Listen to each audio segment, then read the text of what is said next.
And we start the day's other news with the aftermath of the recent hurricanes. FEMA has had to make what it calls operational adjustments to its work in North Carolina following threats to its personnel. It follows reports over the weekend about a militia possibly targeting government employees. A 44-year-old man was arrested and charged with a single misdemeanor offense. He was later released on bond, and local authorities tell the NewsHour he was acting alone. That's as FEMA is trying to stamp out disinformation about the federal government's response to Hurricanes Helene and Milton. Officials in Taiwan say that China launched large-scale military exercises today to warn against Taiwanese independence. Taiwan's defense ministry says Beijing used several warships and 125 military aircraft. That's a record for a single day to surround the island.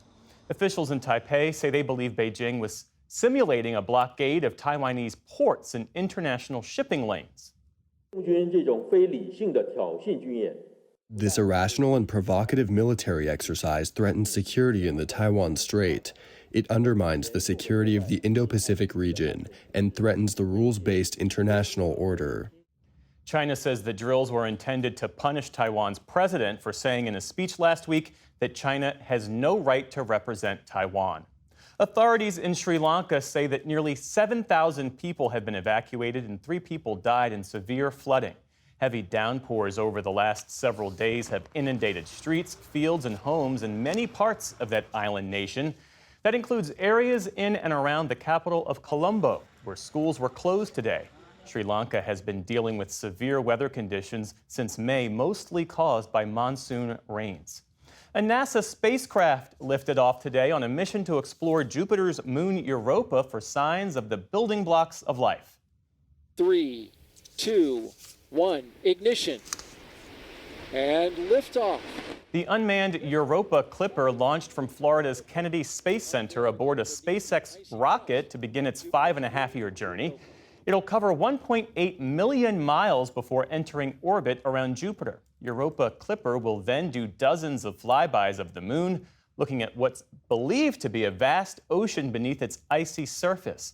Scientists say that if conditions are found to be favorable, then it's possible life could exist on other ocean worlds, much like Earth. On Wall Street today, stocks rose to new all-time highs to start the week. The Dow Jones Industrial Average gained about 200 points to close above 43,000 for the first time ever.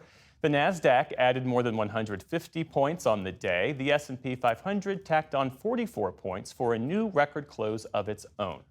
And we have a passing of note.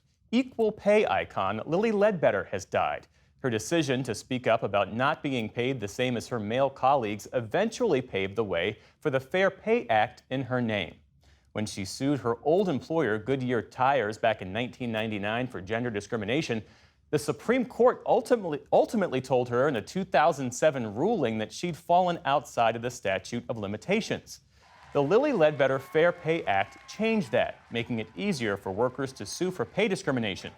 In 2009, it was the very first bill that then-President Barack Obama signed into law. And at the 2012 Democratic National Convention, Ledbetter made clear the fight for equal pay was far from over. Women who faced pay discrimination like I did now can get their day in court.